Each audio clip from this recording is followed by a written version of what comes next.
Bramblewood Audio presents The Wild Swans by Hans Christian Andersen, narrated by Cameron Ward. Far away in the land to which the swallows fly when it is winter, dwelt a king who had 11 sons and 1 daughter, named Eliza. The 11 brothers were princes, and each went to school with a star on his breast and a sword by his side.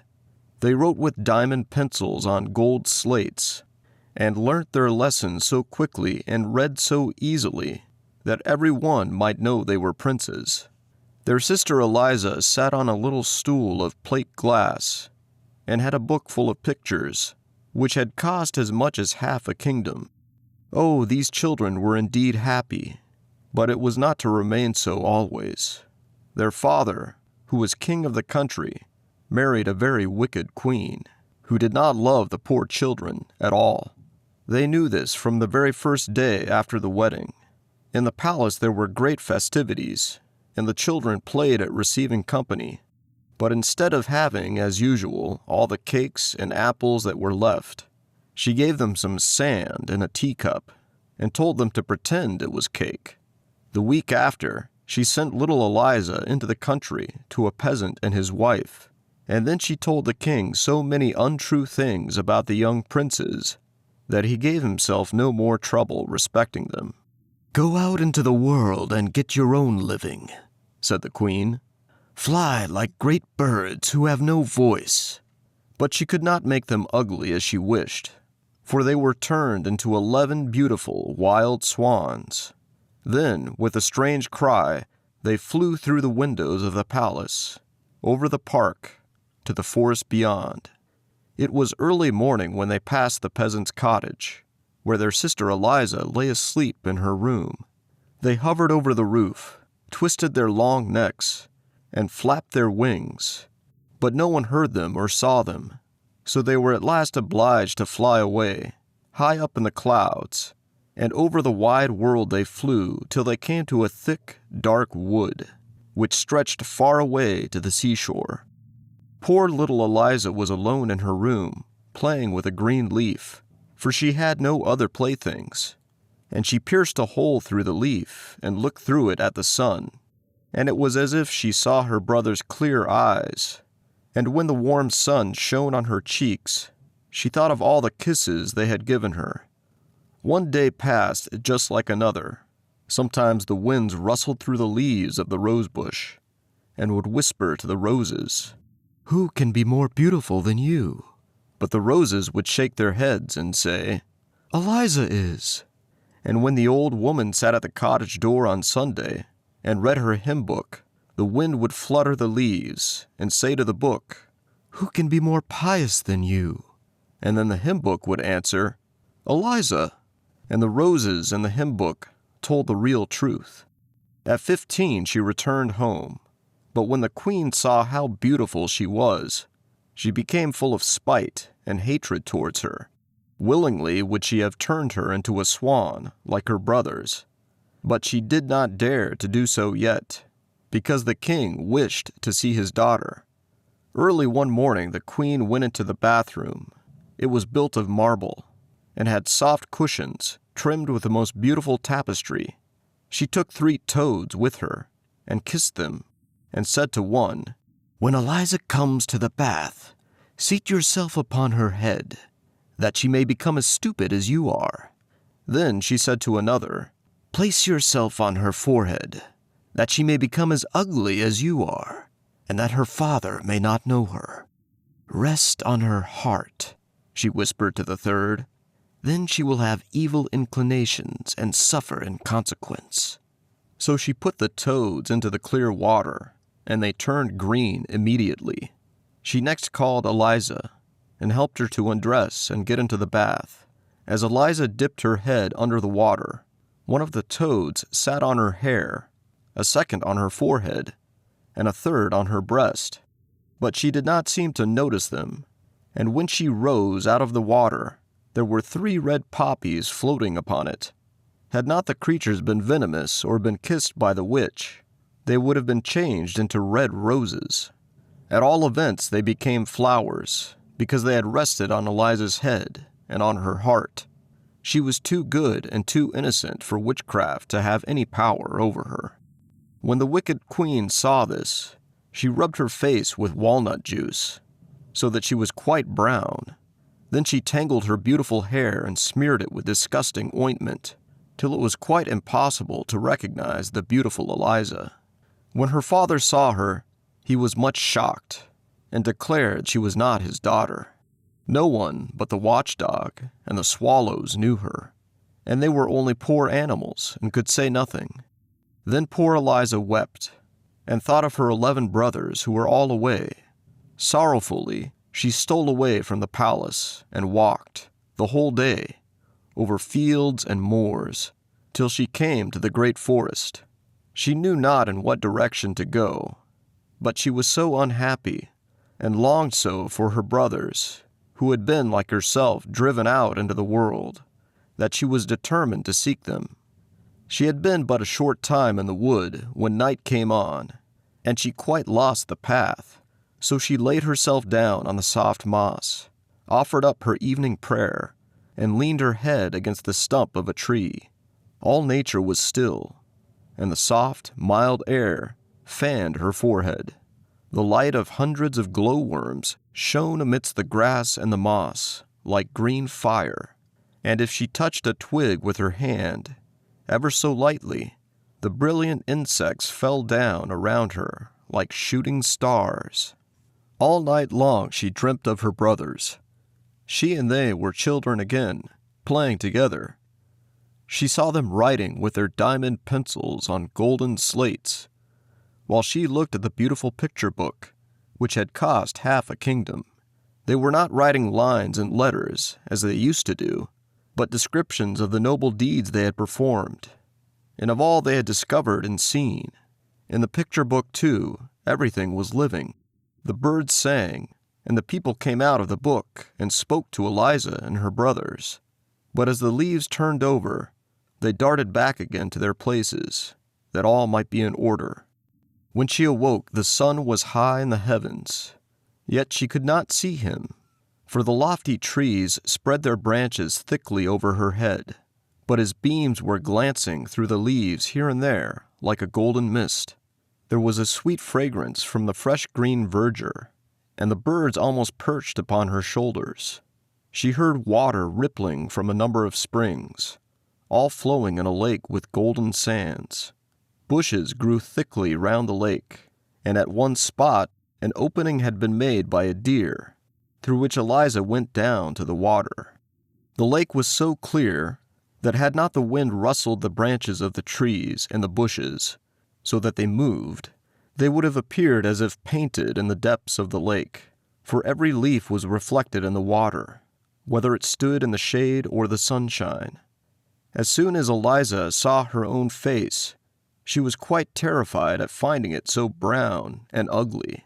But when she wetted her little hand and rubbed her eyes and forehead, the white skin gleamed forth once more, and, after she had undressed and dipped herself in the fresh water, a more beautiful king's daughter could not be found in the wide world.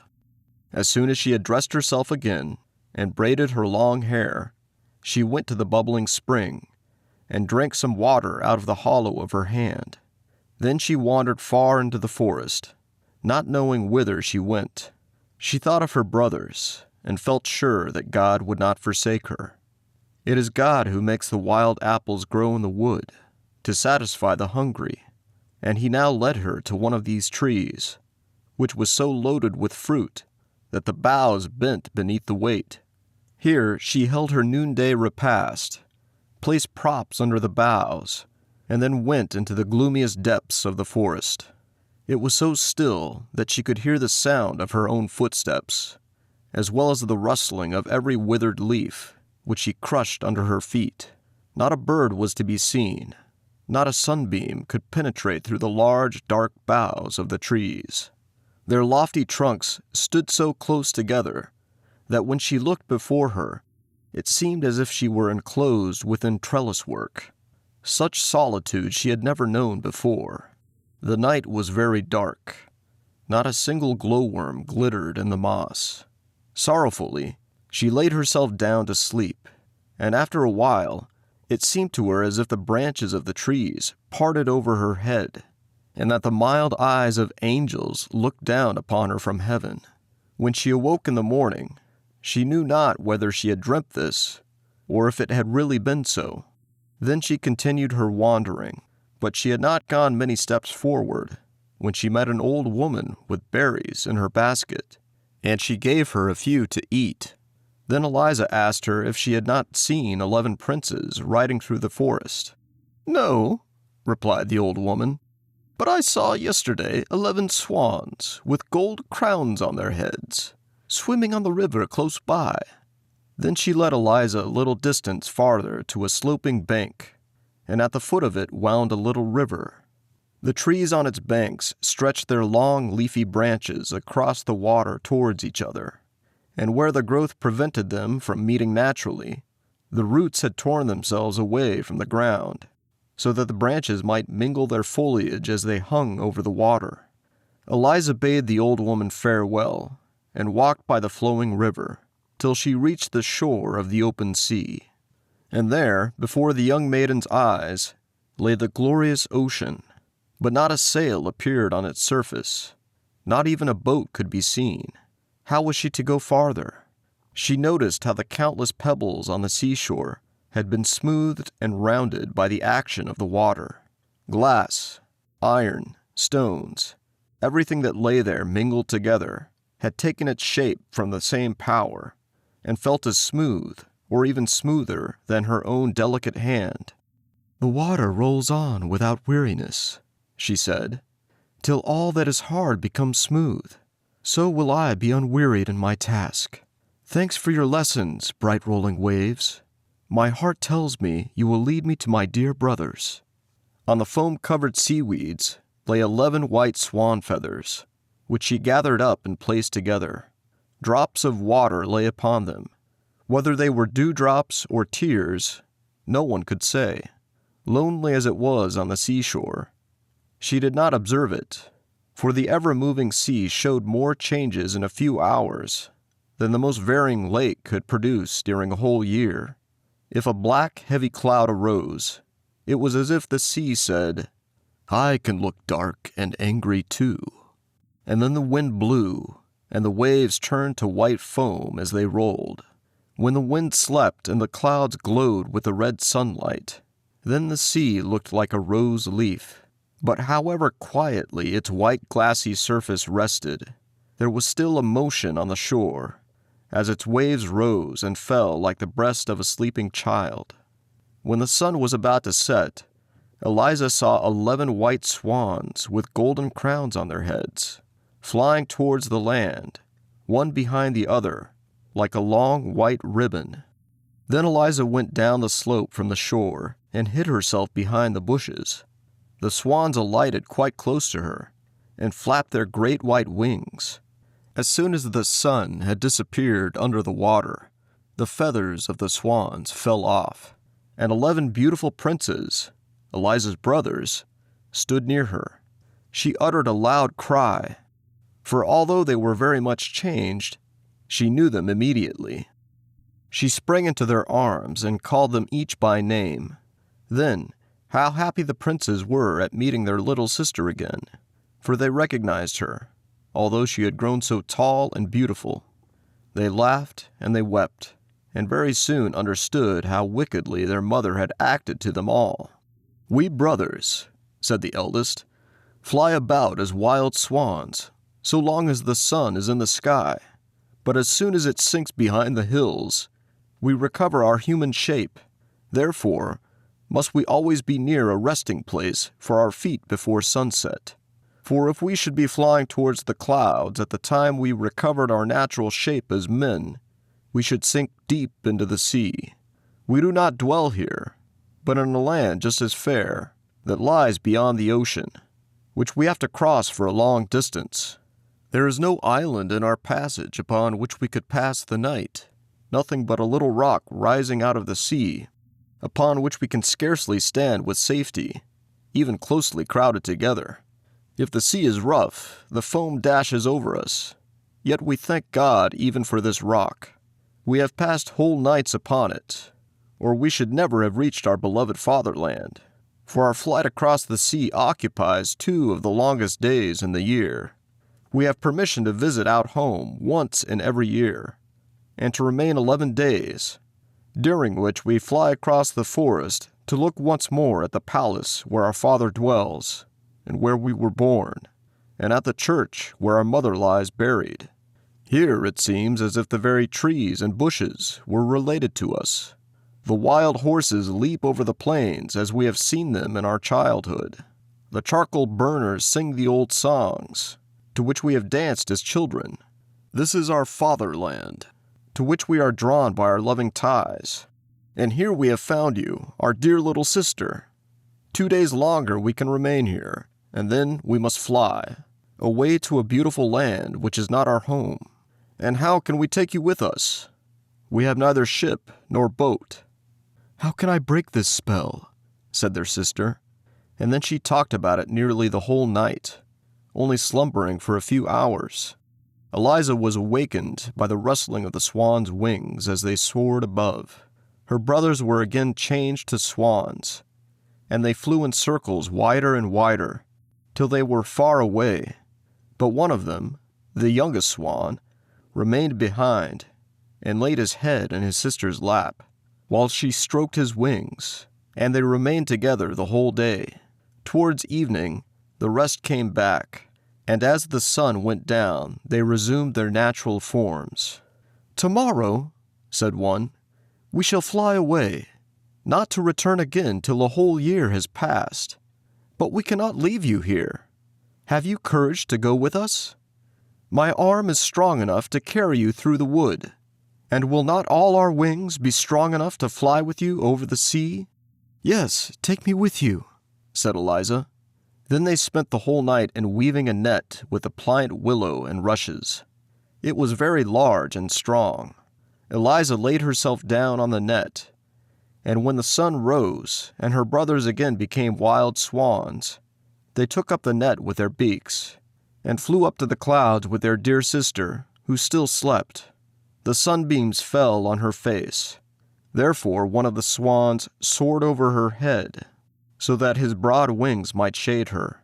They were far from the land when Eliza woke. She thought she must still be dreaming. It seemed so strange to her to feel herself being carried so high in the air over the sea. By her side lay a branch full of beautiful ripe berries, and a bundle of sweet roots. The youngest of her brothers had gathered them for her, and placed them by her side. She smiled her thanks to him. She knew it was the same who had hovered over her, to shade her with his wings. They were now so high that a large ship beneath them looked like a white seagull skimming the waves. A great cloud floating behind them appeared like a vast mountain, and upon it Eliza saw her own shadow, and those of the 11 swans, looking gigantic in size. Altogether it formed a more beautiful picture than she had ever seen. But as the sun rose higher, and the clouds were left behind, the shadowy picture vanished away. Onward the whole day they flew through the air like a winged arrow, yet more slowly than usual, for they had their sister to carry. The weather seemed inclined to be stormy, and Eliza watched the sinking sun with great anxiety, for the little rock in the ocean was not yet in sight. It appeared to her as if the swans were making great efforts with their wings. Alas, she was the cause of their not advancing more quickly. When the sun set, they would change to men, fall into the sea and be drowned. Then she offered a prayer from her inmost heart, but still no appearance of the rock. Dark clouds came nearer. The gusts of wind told of a coming storm, while from a thick, heavy mass of clouds the lightning burst forth, flash after flash. The sun had reached the edge of the sea, when the swans darted down so swiftly that Eliza's head trembled. She believed they were falling, but they again soared onward. Presently, she caught sight of the rock just below them, and by this time the sun was half hidden by the waves. The rock did not appear larger than a seal's head, thrust out of the water. They sunk so rapidly that at the moment their feet touched the rock, it shone only like a star, and at last disappeared like the last spark in a piece of burnt paper. Then she saw her brothers standing closely round her with their arms linked together. There was but just room enough for them, and not the smallest space to spare. The sea dashed against the rock and covered them with spray. The heavens were lighted up with continual flashes, and peal after peal of thunder rolled. But the sister and brothers sat holding each other's hands and singing hymns, from which they gained hope and courage. In the early dawn, the air became calm and still, and at sunrise, the swans flew away from the rock with Eliza. The sea was still rough, and from their high position in the air, the white foam on the dark green waves looked like millions of swans swimming on the water. As the sun rose higher, Eliza saw before her, floating on the air, a range of mountains, with shining masses of ice on their summits. In the center rose a castle apparently a mile long, with rows of columns, rising one above another, while around it palm trees waved and flowers bloomed as large as mill wheels. She asked if this was the land to which they were hastening. The swans shook their heads, for what she beheld were the beautiful, ever-changing cloud palaces of the Fata Morgana, into which no mortal can enter. Eliza was still gazing at the scene when mountains, forests, and castles melted away, and 20 stately churches rose in their stead, with high towers and pointed Gothic windows. Eliza even fancied she could hear the tones of the organ, but it was the music of the murmuring sea which she heard. As they drew nearer to the churches, they also changed into a fleet of ships, which seemed to be sailing beneath her. But as she looked again, she found it was only a sea mist gliding over the ocean. So there continued to pass before her eyes a constant change of scene, till at last she saw the real land to which they were bound, with its blue mountains, its cedar forests, and its cities and palaces. Long before the sun went down, she sat on a rock in front of a large cave, on the floor of which the overgrown yet delicate green creeping plants looked like an embroidered carpet. "Now we shall expect to hear what you dream of tonight," said the youngest brother, as he showed his sister her bedroom. "Heaven grant that I may dream how to save you," she replied. And this thought took such hold upon her mind that she prayed earnestly to God for help, and even in her sleep she continued to pray. Then it appeared to her as if she were flying high in the air towards the cloudy palace of the Fata Morgana, and a fairy came out to meet her, radiant and beautiful in appearance, and yet very much like the old woman who had given her berries in the wood, and who had told her of the swans with golden crowns on their heads. "Your brothers can be released," said she, "if you have only courage and perseverance. True, water is softer than your own delicate hands, and yet it polishes stones into shapes. It feels no pain as your fingers would feel. It has no soul, and cannot suffer such agony and torment as you will have to endure. Do you see the stinging nettle which I hold in my hand? Quantities of the same sort grow round the cave in which you sleep, but none will be of any use to you unless they grow upon the graves in a churchyard. These you must gather, even while they burn blisters on your hands. Break them to pieces with your hands and feet, and they will become flax, from which you must spin and weave 11 coats with long sleeves. If these are then thrown over the 11 swans, the spell will be broken. But remember that from the moment you commence your task until it is finished, even should it occupy years of your life, you must not speak. The first word you utter will pierce through the hearts of your brothers like a deadly dagger. Their lives hang upon your tongue. Remember all I have told you." And as she finished speaking, she touched her hand lightly with the nettle, and a pain, as of burning fire, awoke Eliza. It was broad daylight, and close by where she had been sleeping lay a nettle like the one she had seen in her dream. She fell on her knees and offered her thanks to God. Then she went forth from the cave to begin her work with her delicate hands. She groped in amongst the ugly nettles, which burnt great blisters on her hands and arms. But she determined to bear it gladly if she could only release her dear brothers.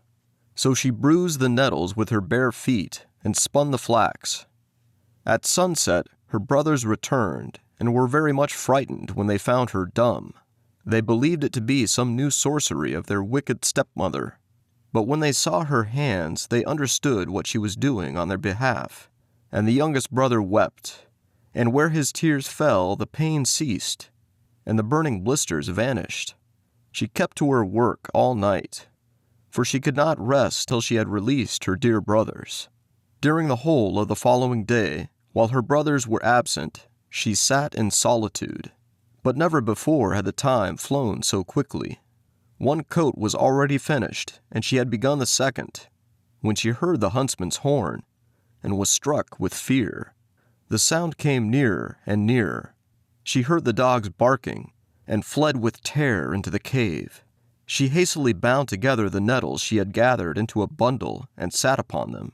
Immediately, a great dog came bounding towards her out of the ravine, and then another and another.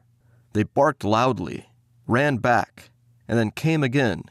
In a very few minutes all the huntsmen stood before the cave, and the handsomest of them was the king of the country. He advanced towards her, for he had never seen a more beautiful maiden. "How did you come here, my sweet child?" he asked. But Eliza shook her head. She dared not speak, at the cost of her brothers' lives, and she hid her hands under her apron, so that the king might not see how she must be suffering. "Come with me," he said. "Here you cannot remain. If you are as good as you are beautiful, I will dress you in silk and velvet. I will place a golden crown upon your head, and you shall dwell and rule, and make your home in my richest castle." And then he lifted her on his horse. She wept and wrung her hands, but the king said, "I wish only for your happiness. A time will come when you will thank me for this." And then he galloped away over the mountains, holding her before him on this horse, and the hunters followed behind them. As the sun went down, they approached a fair royal city, with churches and cupolas. On arriving at the castle, the king led her into marble halls, where large fountains played, and where the walls and the ceilings were covered with rich paintings. But she had no eyes for all these glorious sights. She could only mourn and weep. Patiently, she allowed the women to array her in royal robes, to weave pearls in her hair, and draw soft gloves over her blistered fingers. As she stood before them in all her rich dress, she looked so dazzlingly beautiful that the court bowed low in her presence. Then the king declared his intention of making her his bride. But the archbishop shook his head and whispered that the fair young maiden was only a witch who had blinded the king's eyes and bewitched his heart. But the king would not listen to this. He ordered the music to sound, the daintiest dishes to be served, and the loveliest maidens to dance. Afterwards, he led her through fragrant gardens and lofty halls, but not a smile appeared on her lips or sparkled in her eyes. She looked the very picture of grief. Then the king opened the door of a little chamber in which she was to sleep. It was adorned with rich green tapestry, and resembled the cave in which he had found her. On the floor lay the bundle of flax which she had spun from the nettles, and under the ceiling hung the coat she had made. These things had been brought away from the cave as curiosities by one of the huntsmen. "Here you can dream yourself back again in the old home in the cave," said the king. "Here is the work with which you employed yourself. It will amuse you now in the midst of all this splendor to think of that time." When Eliza saw all these things which lay so near her heart, a smile played around her mouth, and the crimson blood rushed to her cheeks. She thought of her brothers, and their release made her so joyful that she kissed the king's hand. Then he pressed her to his heart. Very soon the joyous church bells announced the marriage feast, and that the beautiful dumb girl out of the wood was to be made the queen of the country. Then the archbishop whispered wicked words in the king's ear, but they did not sink into his heart. The marriage was still to take place, and the archbishop himself had to place the crown on the bride's head. In his wicked spite, he pressed the narrow circlet so tightly on her forehead that it caused her pain, but a heavier weight encircled her heart, sorrow for her brothers. She felt not bodily pain. Her mouth was closed. A single word would cost the lives of her brothers. But she loved the kind, handsome king, who did everything to make her happy more and more each day.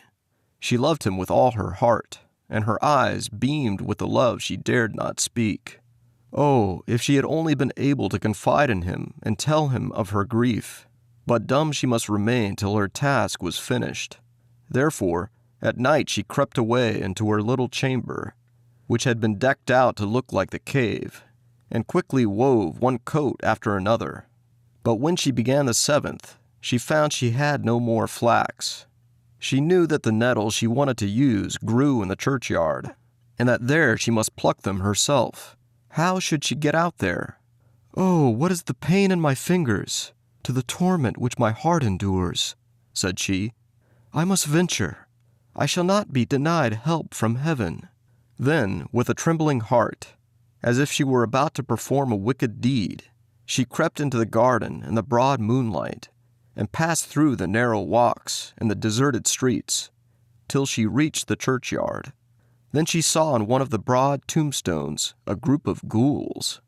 These hideous creatures took off their rags, as if they intended to bathe, and then clawing open the fresh graves with their long skinny fingers, pulled out the dead bodies and ate the flesh.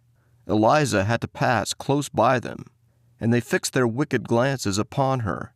But she prayed silently, gathered the burning nettles, and carried them home with her to the castle. One person only had seen her, and that was the archbishop. He was awake while everybody was asleep.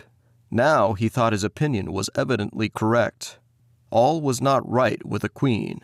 She was a witch, and had bewitched the king and all the people. Secretly he told the king what he had seen, and what he feared, and as the hard words came from his tongue, the carved images of the saints shook their heads as if they would say, "It is not so. Eliza is innocent." But the archbishop interpreted it in another way. He believed that they witnessed against her, and were shaking their heads at her wickedness. 2 large tears rolled down the king's cheeks, and he went home with doubt in his heart, and at night he pretended to sleep. But there came no real sleep to his eyes, for he saw Eliza get up every night and disappear in her own chamber. From day to day his brow became darker, and Eliza saw it and did not understand the reason. But it alarmed her and made her heart tremble for her brothers. Her hot tears glittered like pearls on the regal velvet and diamonds, while all who saw her were wishing they could be queens. In the meantime, she had almost finished her task. Only 1 coat of mail was wanting, but she had no flax left, and not a single nettle. Once more only, and for the last time, must she venture to the churchyard and pluck a few handfuls. She thought with terror of the solitary walk, and of the horrible ghouls. But her will was firm, as well as her trust in Providence. Eliza went, and the king and the archbishop followed her. They saw her vanish through the wicket gate into the churchyard, and when they came nearer, they saw the ghouls sitting on the tombstone, as Eliza had seen them, and the king turned away his head, for he thought she was with them, she whose head had rested on his breast that very evening. "The people must condemn her," said he, and she was very quickly condemned by every one to suffer death by fire. Away from the gorgeous, regal halls was she led to a dark, dreary cell, where the wind whistled through the iron bars. Instead of the velvet and silk dresses, they gave her the coats of mail, which she had woven to cover her, and the bundle of nettles for a pillow. But nothing they could give her would have pleased her more. She continued her task with joy, and prayed for help, while the street boys sang jeering songs about her, and not a soul comforted her with a kind word. Towards evening, she heard at the grating the flutter of a swan's wing. It was her youngest brother. He had found his sister, and she sobbed for joy, although she knew that very likely this would be the last night she would have to live. But she still could hope, for her task was almost finished, and her brothers were come. Then the archbishop arrived, to be with her during her last hours, as he had promised the king. But she shook her head and begged him, by looks and gestures, not to stay, for in this night she knew she must finish her task. Otherwise, all her pain and tears and sleepless nights would have been suffered in vain. The archbishop withdrew, uttering bitter words against her. But poor Eliza knew she was innocent, and diligently continued her work. The little mice ran about the floor. They dragged the nettles to her feet, to help as well as they could, and the thrush sat outside the grating of the window, and sang to her the whole night long, as sweetly as possible, to keep up her spirits.